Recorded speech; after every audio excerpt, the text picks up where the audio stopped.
A winter storm is developing, and the worst of it will be north and west of East Tennessee, but localized flooding will still be possible here. Good Tuesday night, East Tennessee. David Aldrich, Captain Accurate here from the Captain Accurate Weather Command Center. Well, we already have an expansion of the colors associated with the National Weather Service. They've got winter storm warnings in pink, winter storm watches in blue, if you want to call it a light shade of blue, but it does cover all of Maine into parts of New York State, all the way through the Ohio Valley, and back toward most of North Texas, even back toward El Paso.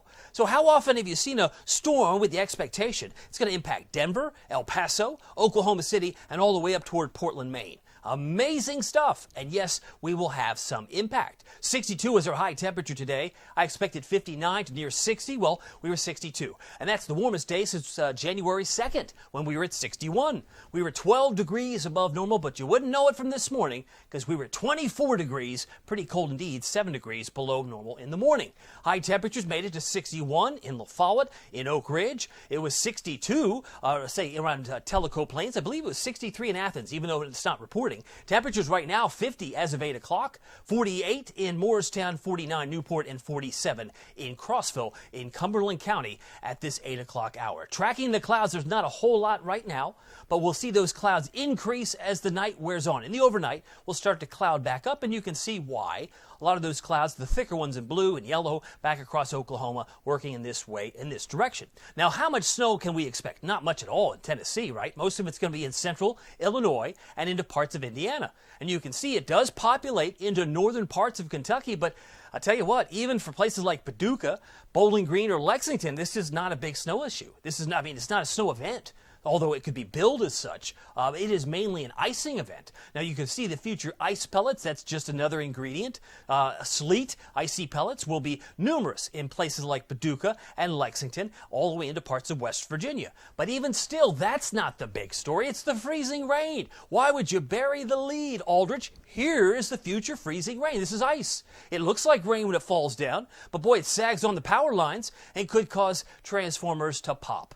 Places like Memphis. If you get 1.8 inches of rain, freezing rain, in Memphis, that's going to take out power, not just for a couple of days, could be weeks, until it's restored. If you get 1.6 inches of freezing rain around Lexington and central Kentucky, potentially, I say potentially, again, this is just some of the model guidance, it's only Tuesday, but that could also have a very adverse effect on power lines. So you have family there, make sure they're aware. How would you stay warm? You've been through an ice storm before, you know what would you do differently? How would you stock up? How would you prepare? Again, I want to emphasize this because I know many of us have family and friends in other parts of the country. Future freezing rain closer in shows just a little hiccup here. It moves across the state line, but when it's less than 1/10 of an inch now for Oneida, La Follette, it doesn't take much ice to have what I call a whoopsie, where you slip and fall and say, well, I didn't see that.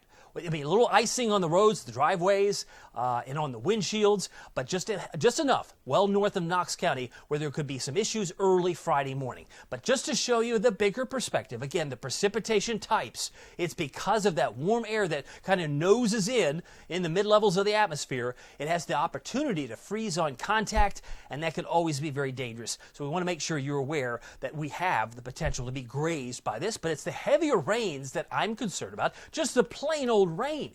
Well, how much are we talking about? Well, I got showers developing Wednesday, turning rainy, especially Thursday night, with some localized flooding possible. I said on my post today, 2 to 3 inches is the trend. And some folks thought that was kind of humorous. It's like, oh, we've been through worse. 2 to 3 inches, it's all about the rainfall amount and the rainfall rate. And it comes down in buckets. I see some 4s around Cumberland County on this model, but maybe just less than an inch in Greenville. I wouldn't be focused on that. I'd be focused on the fact that we have 2.7 or 3.6 in Oak Ridge, Knoxville. And that would cause some localized flooding. Comes down all at once, you'll be a little concerned. And I just wanted you to know that the grand event, the climax of this, will come Thursday night and into early Friday morning with just a little smidge of freezing rain as it exits. Now, there are more than just one model. I could show you another one. Let me show you a different one, because not all this is gospel. This is just guidance. But here's another look, a different model, same event. It occurs on the time as we move into Thursday night. You can see the little bullseye here in yellow. It just comes in here. That's Thursday night. It suggests around 2 inches around Maryville and Knoxville, almost 3 in Oak Ridge, closing in on 3 in Wartburg as well. So whether it's 2, whether it's 3, that's a lot of rain. That's almost a month's worth of rain in some cases, maybe half a month's worth in just a short period of time. And maybe some lesser amounts in Sevierville and Greenville, maybe closer to an inch. So that's the trend. Let me show you what this looks like. Again, the Futurecast shows this front slicing and bringing more snow in Kansas City and St. Louis by sunrise tomorrow.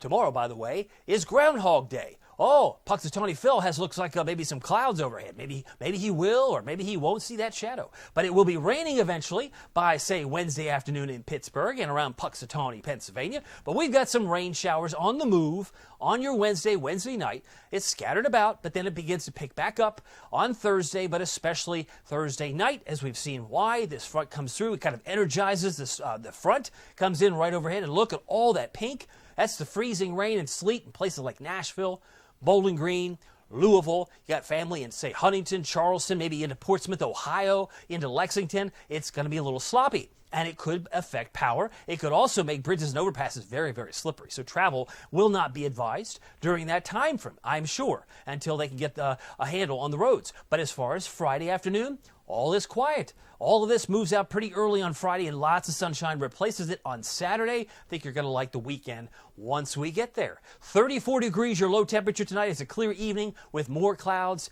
increasing late, light and variable winds. We look ahead to your day or night tonight as we want to look at some of the town-to-town locations. About 34 in Knoxville, 31 in Middlesboro, 38 Oneida, 41 for Tellico Plains, 40 for Athens for overnight low. So it's not as cold as it was last night or early this morning.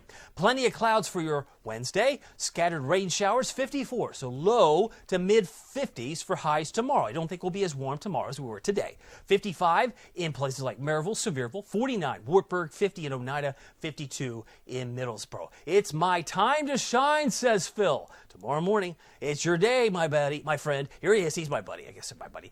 All weather people love Puxatawny Phil. By the way, here's your Captain Accurate Weather Authority forecast. 61 on Thursday. It does get warmer, thanks in part to the warm front, but 48 and tumbling on, say, Friday. That's why I put 100% Thursday night. I didn't want you to mistake the fact that by day it's different than it is at night, because at night it's going to come down in buckets. And then we got sunny skies on Saturday and Sunday, so if you miss the 20s, you get them in the morning again over the weekend. You'll wake up to see your breath. 48 on Sunday, Monday, 45 on Tuesday. Hope that does give you at least some perspective. By the way, you can keep track of it all using the Captain Accurate Weather app. Now with Pete Michaels Traffic. Weather and traffic, perfect together and at your fingertips. And it's free. Keep you and your family safe. Just search Captain Accurate at the App Store and Google Play. Well, my name is David Aldridge. Some people call me Captain Accurate. Some people call me Captain Accurate. It's not easy being accurate, so weather doesn't surprise you. We'll see you here next time. Take care.